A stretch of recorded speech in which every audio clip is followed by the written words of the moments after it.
오늘은 우리의 삶 가운데 예수님의 삶이 재현되어야 합니다라는 제목을 가지고 함께 말씀을 나누겠습니다. 우리가 인생을 낭비하지 않고 살아가기 위해선 인생에 대한 큰 그림을 가지고 있어야 됩니다. 사도 베드로는 우리에게 그러한 그림을 그려주고 있습니다. 우리가 사는 이 세상은 잠시 사는 세상이고 영원한 고향은 죽은 다음에 천국이 있다 이야기합니다. 그렇기 때문에 우리가 이 세상을 살아갈 때에 영원히 거주할 사람처럼 살아가는 것이 아니라 우리는 잠시 다녀가는 사람처럼 살아가야 된다 이야기합니다. 그래서 우리를 가리켜 나그네, 거류민이라 이야기하는 것이죠.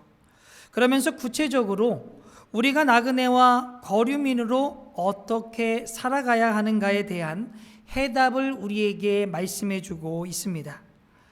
오늘 본문은 하인에게 주는 교훈이지만 그 당시 모든 크리스천에게 주는 교훈이기도 합니다. 왜냐하면 그 당시 모든 나라들이 로마의 통치 밑에 있었습니다. 황제에 대해서 부정적인 이야기를 할 것 같으면 굉장히 어려움을 당할 것 같으니 종에 빗대어 이야기하고 있는 겁니다.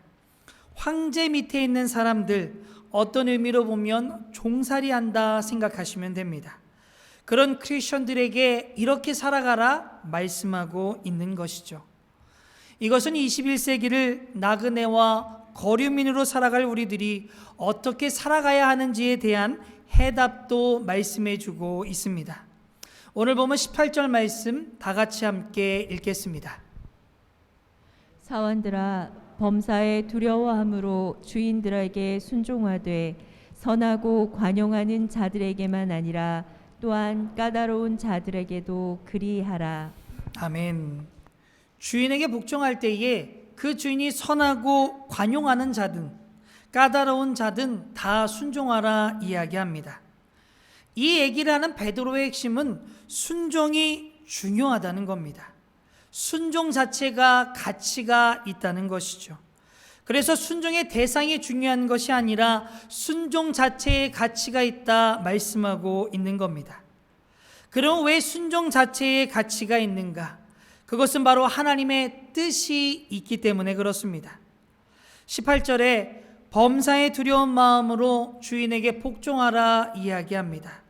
그 두려움의 대상은 주인이 아닙니다. 17절 말씀에 보면 하나님을 두려워하는 겁니다. 그래서 두려움보다는 경외라는 단어로 바꾸면 좋겠습니다. 하나님을 경외하기에 주인에게 복종할 수 있다는 것이죠. 왜냐하면 순종의 대상이 중요한 것이 아니라 순종의 결과가 중요한 것이 아니라 순종 그 자체가 중요하기 때문에 하나님을 경외하는 자들은 하나님으로 인해 순종하며 나아갈 수 있다는 겁니다. 그러면 왜 우리에게 순종하는 것이 중요한 것일까? 그 이유는 순종은 우리를 예수님 닮게 만듭니다. 순종을 통해서 우리가 예수님을 닮아갈 수 있다는 것이죠. 고린도전서 15장 45절과 46절에 보면 이렇게 말씀합니다. 우리 함께 읽겠습니다. 기록된 바 첫사람 아담은 생명이 되었다 함과 같이 마지막 아담은 살려주는 영이 되었나니. 먼저 신령한 사람이 아니요 육의 사람이요 그 다음에 다음에 신령한 사람이니라. 아멘. 말씀해 보면 이 땅에는 두 가지 인류가 있습니다. 하나는 아담으로부터 시작된 종족인 아담의 후손이, 또 하나는 예수님에게서 시작된 종족인 예수님의 후예가 살아가고 있습니다. 아담으로 시작된 종족은 육적인 인간을 뜻합니다. 그래서 흙으로 빚어졌고 언젠가는 죽게 되죠. 그러나 예수님의 후예들은 예수님을 영접해서 성령님을 받음으로 영으로 빚어졌고 영생이 기다리고 있는 존재들입니다.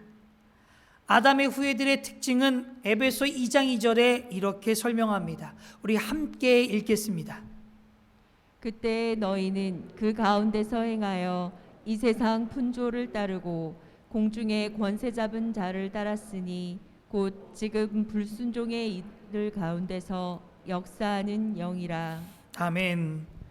그 조상 아담이 불순종함을 통해서 죄가 들어왔기 때문에 그 조상을 닮아 불순종합니다. 악한 영의 영향을 받아서 불순종의 삶을 살아간다는 것이죠. 그러면 예수님의 후예들의 특징은 무엇인가? 사도 바울은 빌립보서 2장 5절과 7절과 8절에 이렇게 말씀합니다. 우리 함께 읽겠습니다. 너희 안에 이 마음을 품으라. 곧 그리스도 예수의 마음이니 오히려 자기를 비워 종의 형체를 가지사 사람들과 같이 되셨고 이 사람의 모양으로 나타나사 자기를 낮추시고 죽기까지 복종하셨으니 곧 십자가에 죽으심이라. 아멘. 예수님의 큰 특징이 무엇입니까? 바로 순종입니다. 그 흐름 안에 있는 자들이 예수님의 후예입니다. 순종이 바로 그들의 삶이라는 것이죠. 그러면 우리가 예수님의 후예라고 한다면 우리도 예수님같이 순종하는 삶을 살아야 하고 순종을 통해서 예수님을 닮아갈 수 있다는 겁니다. 그래서 성경에 보면 순종에 관한 말씀이 많이 나옵니다. 자녀들은 부모에게 순종하라. 아내들은 남편에게 순종하라. 교회에서 지도자들에게 순종하라. 오늘 본문에 보면 권위에 순종하라 말씀하죠. 그런데 이 순종의 결과가 중요한 것이 아닙니다. 이것은 2차적인 것이죠. 거기에서 오는 유익이 없는 것은 아니지만 진짜 중요한 것이 무엇이냐? 바로 그 순종 자체라는 겁니다. 왜냐하면 순종을 통해서 우리는 예수님을 닮아가게 되고 순종을 통해서 예수님이 사셨던 그 삶을 우리의 삶 가운데 살아갈 수 있다는 겁니다. 그래서 종들에게 지금 대상이 주인이 아니라는 겁니다. 주인 너에게 잘해주건 못해주건 그것이 문제가 아니라 순종 자체가 문제이기에 착하고 선하고 너그러운 주인뿐만이 아니라 까다로운 주인에게도 잘해라 말씀하고 있다는 것이죠. 그런데 이 순종을 행하는 것 너무나 어렵습니다. 왜냐하면 이 세상은 불순종의 영이 지배하는, 악한 영이 지배하는 사회이기 때문에 그렇습니다. 그래서 세상의 문화를 보면 불순종을 미화하고 불순종을 찬양합니다. 영화나 드라마를 보면 사람들의 특징이 무엇입니까? 불순종입니다. 남이 하라는 대로 안 하고 자기 뜻대로 고집 피우고 이러는 사람들 아주 아름답게 그려 놓았습니다. 그런데 순종하는 사람들을 표현한 것을 보면 없어 보인다, 무능해 보인다, 소위 찌질해 보인다는 식으로 표현을 합니다. 우리의 문화가 이러기에 우리가 순종하기가 어렵다는 것이죠. 또 우리가 순종하기 어려운 이유는 내가 순종을 하면 꼭 굴복하는 것처럼 느껴지기 때문입니다.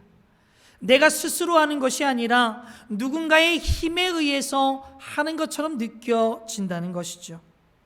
그런데 순종이라는 것이 무엇인가 하면 스스로 기쁨으로 행하는 겁니다.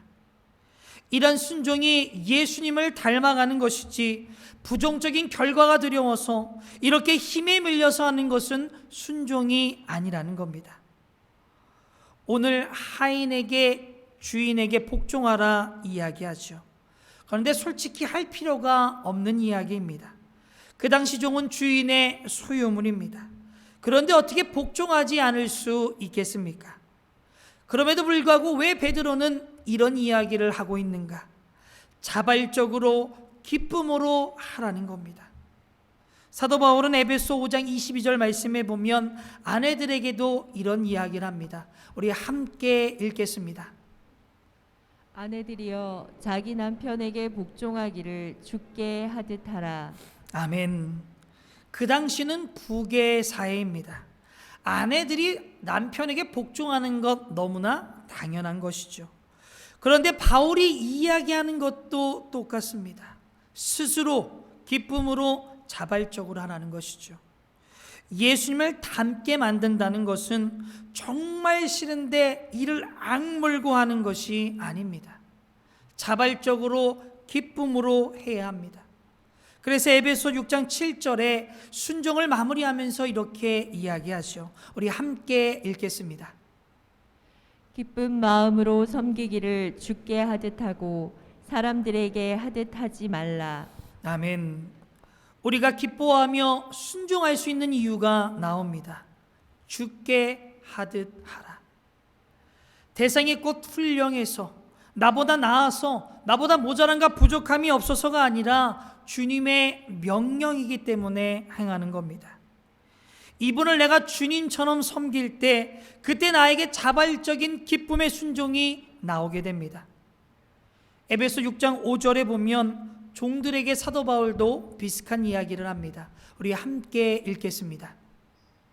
종들아 두려워하고 떨며 성실한 마음으로 육체의 상전에게 순종하기를 그리스도께 하듯 하라. 아멘. 답은 그리스도께 하듯 하라는 겁니다. 그리스도께 하듯 해야 우리 마음에 스스로 기쁨이 나올 수 있다는 것이죠. 여러분이 정말 예수님 닮는 순종의 연습을 하기 원하신다면 지금 순종의 대상이 훌륭해서가 아니라 순종의 결과가 중요한 것이 아니라 순종 자체가 중요한 겁니다. 우리가 이렇게 하기 위해서 순종의 대상을 예수님처럼 생각하고 예수님 섬기듯이 그분에게 순종하시기를 바랍니다. 이것을 조금 더 구체적으로 이야기한다면 자발적으로 순종, 기쁨으로 순종한다는 것은 언제든지 상대방의 의견이 이루어지도록 하는 것을 목표로 삼는 겁니다. 이것이 바로 적극적인 순종입니다.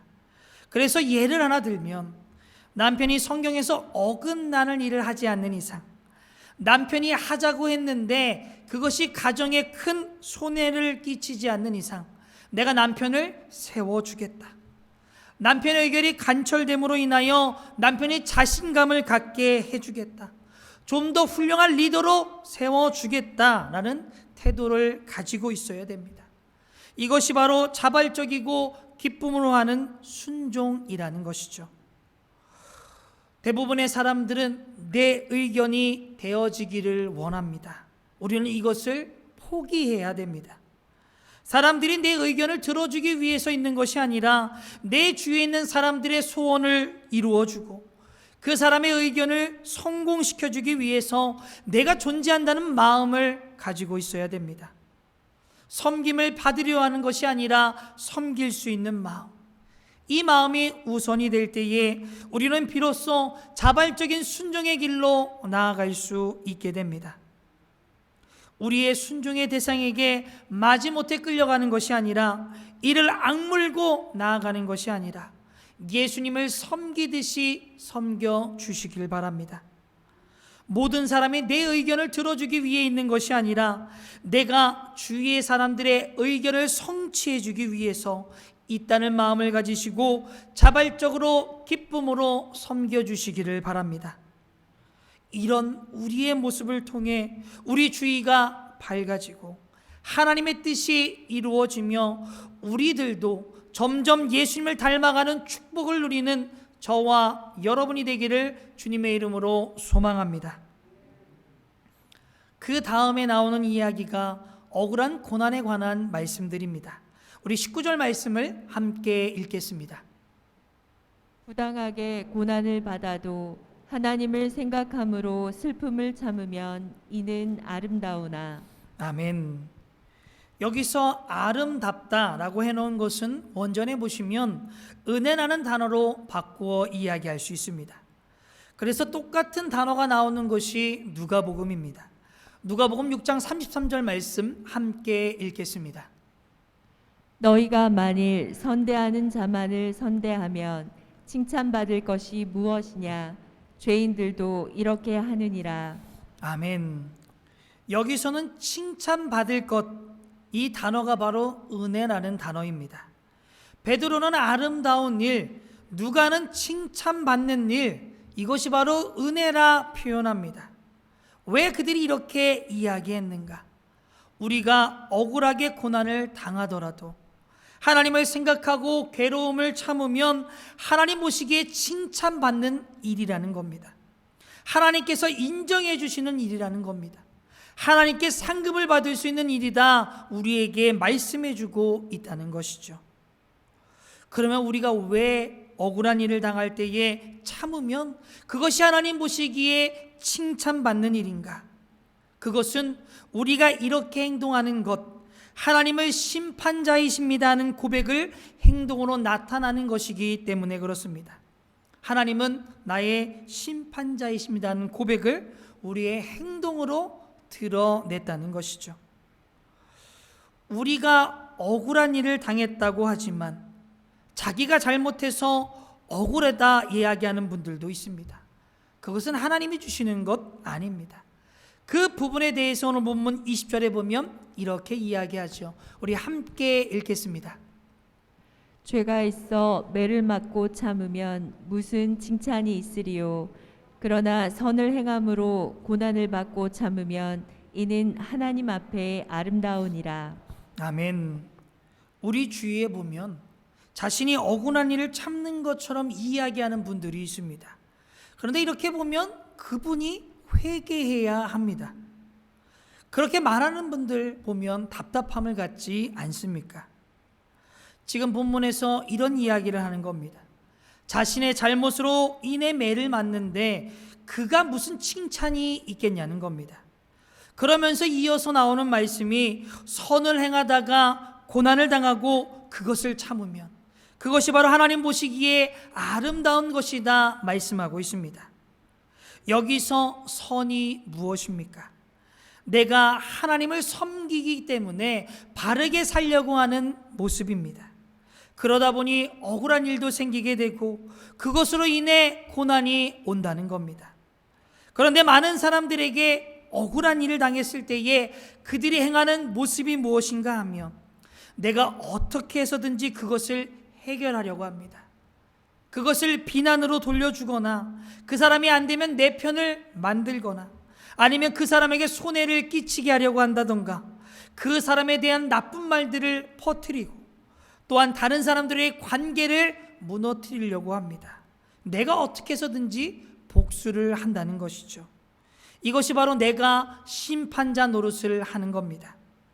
내가 그런 행위를 할 때에 잘못되었다는 판단을 가지고 있고 그 다음에 내가 형벌을 주어야 된다 이야기합니다. 자기가 생각한 여러 가지 방법으로 피해를 준다는 것이죠. 자신이 심판자 노릇을 하는 겁니다. 그래서 사도 바울은 로마서 14장 10절에 이렇게 이야기합니다. 우리 함께 읽겠습니다. 내가 어찌하여 내 형제를 비판하느냐? 어찌하여 내 형제를 업신여기느냐? 우리가 다 하나님의 심판대 앞에 서리라. 아멘. 우리는 하나님의 심판대에 설 사람이지 심판대에서 심판을 내릴 사람이 아니다 말씀하는 겁니다. 그리고 내가 정말 옳은 일을 하고 바르게 살려고 하다가 억울한 일을 당할 때에 내가 가만히 있는 것이 무엇인가? 이것은 하나님이 해결해 주셔야 합니다 하는 우리의 고백입니다. 가만히 있는 것은 그냥 있는 것이 아니라 하나님이 나의 해결자이십니다 하는 고백이라는 것이죠. 그래서 예수님이 예를 들면서 23절 말씀에 보면 이렇게 이야기합니다. 우리 함께 읽겠습니다. 욕을 당하시되 맞대어 욕하지 아니하시고 고난을 당하시되 위협하지 아니하시고 오직 공의로 심판하시는 이에게 부탁하시며. 아멘. 어떻게 해서 이게 가능합니까? 시비를 가려주시는 하나님이 계시기 때문입니다. 나의 억울함과 나의 아픔을 이해해 주시는 하나님이 계시기 때문입니다. 잘못된 사람 벌 주실 하나님이 계시는 겁니다. 나는 이것을 하나님께 맡기고 하나님의 때를 기다리겠다는 이런 행동으로 나온 고백, 하나님만이 심판자이십니다 하는 이런 고백이 어떻게 표현되는가? 억울하게 고난을 당할지라도 하나님을 생각하면서 그 괴로움을 참는 겁니다. 그렇기 때문에 하나님께서 그것을 보시고 칭찬해 주신다는 것이죠. 그래서 우리가 억울한 일을 당할 때에 제일 먼저 우리가 생각해야 될 것은 내가 주를 위해서 받는 억울함이냐, 아니면 내가 스스로 만든 억울함이냐, 이것을 지혜 있게 분별해야 합니다. 내가 정말 하나님을 위해서 고난을 받는다 이럴 때에는 내가 스스로 해결하지 마시고 하나님의 심판을 기다리시길 바랍니다. 그래서 하나님께 인정받으시는 저와 여러분이 되기를 소망합니다. 억울하게 고난을 당할 때에 우리가 참는 것, 그럴 때에 하나님께서 칭찬해 주신다는 것은 무엇을 이야기하는가? 또 하나의 이유는 내가 제자의 삶을 살아가고 있다는 증거라는 겁니다. 내가 제자의 삶을 살아가고 있다는 증거라는 것이죠. 지금 이 세상은 아담의 후예들이 힘을 잡고 있습니다. 그래서 이 세상은 불순종의 영들이 역사하고 있고 어두운 가운데 있기에 빛을 싫어한다는 것이죠. 그래서 지금 다 불의한 일을 하고 있는데 누가 그것을 안 한다 그러면 미운 겁니다. 이 세상 가운데 바르게 살려고 하는 사람들에 대해서 거부감을 느끼고 핍박하는 이유가 여기에 있습니다. 참 신기한 것은 잘못해서 욕을 먹어야 될 것은 자신들인데 오히려 바르게 사는 사람들을 욕합니다. 왜 그럽니까? 자기가 잘못하고 있는 것을 아는 겁니다. 그러니 바르게 사는 사람들이 꼴보기 싫은 것이죠. 그래서 우리가 이 땅 가운데 그리스도의 제자로 살아가고 있다면 이런 핍박이 온다는 겁니다. 요한복음 15장 19절 말씀에 보면 예수님께서 이런 말씀을 하십니다. 우리 함께 읽겠습니다. 너희가 세상에 속하였으면 세상이 자기의 것을 사랑할 것이나 너희는 세상에 속한 자가 아니오 도리어 내가 너희를 세상에서 택하였기 때문에 세상이 너희를 미워하느니라. 아멘. 내가 이 세상 가운데 핍박을 당하게 된다면 그때 우리는 무슨 생각을 해야 하는가?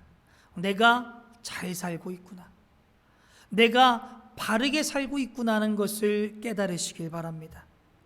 그런데 내가 건방지게 굴고 못되게 굴어서 따돌림을 당하는데 그것을 가지고 주를 위해서 산다 이야기하지 않기를 바랍니다. 그래서 핍박이 오면 꼭 먼저 해야 하는 것이 우리에게 회개할 것이 없는가를 살펴보는 겁니다. 그럼에도 불구하고 내가 억울한 일들이 계속해서 생긴다. 여러분이 제대로 제자의 삶을 살아가고 있다는 증거입니다. 그래서 예수님께서는 마태복음 5장 11절과 12절 말씀에 이렇게 이야기하십니다. 우리 함께 읽겠습니다.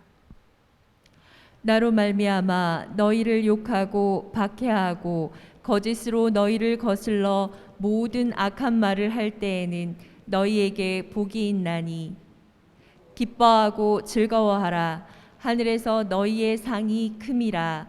너희 전에 있던 선지자들도 이같이 박해하였느니라. 아멘. 우리가 예수님의 제자가 되기를 포기하고 세상과 더불어 살았으면 이런 모욕이나 박해, 터무니없는 비난을 당할 필요가 없습니다. 이런 일을 당할 일이 없다는 것이죠. 그런데 우리가 이러한 일을 당한다는 것은 내가 제자의 삶을 살아가고 있다는 증거입니다. 하나님께서 칭찬해 주시고 우리에게 상급이 있다는 것을 약속하여 주셨습니다. 우리의 삶 가운데 예수님 믿지 않았으면 당할 필요 없는 수모를 당한다면 우리는 기뻐하고 즐거워하시길 바랍니다. 이것이 주를 위한 고난입니다. 내가 사역만 하지 않았으면 받지 않아도 되는 고통을 겪고 계시다면 기뻐하시길 바랍니다. 이것이 주를 위해서 받는 고난입니다. 우리가 아무것도 안 했으면 아플 것도 없고 속상한 일도 없겠지만 내가 주님을 사랑하기 때문에 섬기고 제자가 되어 모욕, 박해, 온갖 비난을 받게 된다면 그것은 주를 위해서 받는 고난입니다. 우리에게 이런 것이 온다면 기뻐하시고 즐거워하시길 바랍니다. 바로 하늘의 상급이 크기 때문입니다. 사도 베드로는 이렇게 이야기하며 한 가지를 더 이야기합니다. 우리 21절 말씀 다 같이 함께 읽겠습니다. 이를 위하여 너희가 부르심을 받았으니 그리스도도 너희를 위하여 고난을 받으사 너희에게 본을 끼쳐 그 자취를 따라오게 하려 하셨느니라. 아멘. 예수님은 멀리 계신 분이 아니라 우리에게 본이 되시는 분입니다. 우리가 본받아야 될 삶을 먼저 사셨고 한 걸음 더 나아가서 그 시대의 삶을 우리에게 재현하기를 원하신다는 겁니다. 우리가 믿음 생활하면서 받는 세례가 그런 것 아니겠습니까? 예수님께서 돌아가시고 영원히 죽지 않는 몸으로 부활하신 것을 우리도 세례를 받으면서 아담의 후예인 내가 죽고 성령을 받은 하나님의 자녀로 영생을 누릴 자로 변화되게 되는 것, 다시 태어난 것 아니겠습니까? 예수님의 돌아가심과 부활을 재현하는 것이 바로 세례입니다. 정말 우리가 예수님의 진정한 제자라고 한다면 우리의 삶에 예수님의 삶이 재현되어야 됩니다. 그래서 예수님이 하나님의 아들이셨다면 우리도 하나님의 자녀가 되는 겁니다. 그렇기 때문에 예수님께서 베푸신 이런 능력도 우리의 삶을 통해서 나타날 것이다라는 기대를 가지고 살아가시길 바랍니다. 예수님께서는 제자들과 마지막 만찬 때에 이런 얘기를 해주십니다. 요한복음 14장 12절 말씀 함께 읽겠습니다. 내가 진실로 진실로 너희에게 이르노니 나를 믿는 자는 내가 하는 일을 그도 할 것이요 또한 그보다 큰 일도 하리니 이는 내가 아버지께로 감이라. 아멘. 우리가 생각할 때에 예수님을 하신 일 우리가 할 수 없다는 생각이 들 수 있습니다. 그러나 우리에게 성령님이 임함으로 우리가 그 일을 행할 수 있다는 겁니다. 성령의 능력으로 행할 수 있는데 더 나아가서 예수님이 하신 일보다 우리는 더 큰 일을 할 수 있다 우리에게 약속하여 주신다는 것이죠. 예수님의 제자라고 한다면 우리의 삶에 예수님의 삶이 재현되어야 됩니다. 그러면 우리에게 빼놓지 않고 재현되는 것이 무엇인가? 바로 예수님의 고난입니다. 21절 첫 부분에 보면 이를 위하여 너희가 부르심을 받았다 이야기합니다. 여기서 말하는 이를 위하여서는 20절에 나오는 고난입니다. 우리가 고난받도록 부르심을 받았다는 것이죠. 예수님께서는 우리가 고난을 당함으로 예수님의 발자취를 따라가게 하시는 겁니다. 그래서 예수님이 당한 고난에 우리를 동참시켜 주시는 것이죠. 우리가 예수님의 진정한 제자가 되기 위해선 고난이 없을 수가 없다는 겁니다. 이렇게 선배 목사님들과 이야기를 하다 보면 이런 이야기를 하시더라고요. 요즘 교회에는 십자가가 없다는 겁니다. 그 얘기는 고난이 없다는 것이죠. 그래서 설교할 때에도 복, 좋은 것 이런 것만 설교한다고 고난이 꼭 있어야 된다는 이야기를 하시는 것을 듣게 됩니다. 고난이 없으면 제자가 될 수 없습니다. 그냥 자기 기도 제목 응답받고 복받기 위해서 신앙생활한다면 정말 이기적인 크리스천이 됩니다. 자기만 알고 자기 중심적인 어린 아이가 될 수밖에 없다는 것이죠. 그것은 예수님의 제자가 아닙니다. 그래서 누가복음 14장 27절 말씀에 보면 이런 말씀을 합니다. 우리 함께 읽겠습니다.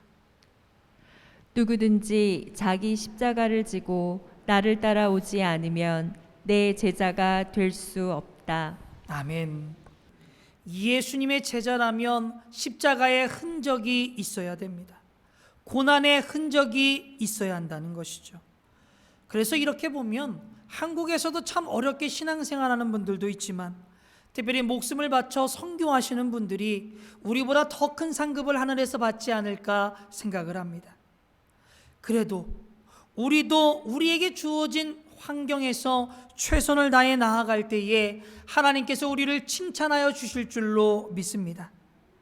그래서 이때에도 우리가 고난을 통해서 무엇이 얻어지느냐 이런 것이 중요한 것이 아닙니다. 고난 자체가 가치가 있다는 것이죠. 저는 고난을 다른 말로 영적인 싸움이다 이야기하고 싶습니다. 이것의 좋은 예가 욥기입니다. 아주 잘 나가던 욥이 갑자기 고난이 찾아옵니다. 자신의 재물이 다 없어지고 자신의 자녀가 다 죽게 되고 자신의 아내는 자기를 떠나며 자신은 피부병으로 고생합니다. 그때 욥이 이런 얘기를 하죠. 왜 나에게 이런 일이 생겨야 합니까? 욥은 모르지만 욥기 1장에 보면 그 이유가 나옵니다. 욥이 받는 고난은 하나님을 대신해서 싸우는 겁니다. 하나님의 명예를 위한 싸움이라는 것이죠. 이때 욥이 하나님을 원망하거나 저주했다면 사단이 이기는 겁니다. 그러나 욥은 자기의 이해할 수 없는 것을 호소하고 따지긴 하지만 결국 하나님을 원망하지 않습니다. 그래서 하나님께 승리를 안겨드렸죠. 우리가 받는 고난은 하나님을 위한 싸움입니다. 영적인 싸움이라는 것이죠. 우리에게 고난이 닥쳤을 때에 우리가 하나님을 원망한다면 그것은 사단이 승리하는 겁니다. 그런데 내가 그때에 하나님께 감사하고 하나님을 찬양한다면 하나님께 승리를 올려드리는 겁니다. 고난은 영적인 싸움입니다. 우리가 그것을 알고 고난 때에 하나님을 바라보고 하나님께 찬양하며 하나님께 감사함으로 나아감으로 인해 온전히 하나님께 영광 돌리심으로 사단을 패배시키시기를 바랍니다. 고난 가운데 승리하며 나아가는 저와 여러분이 되기를 주님의 이름으로 소망합니다.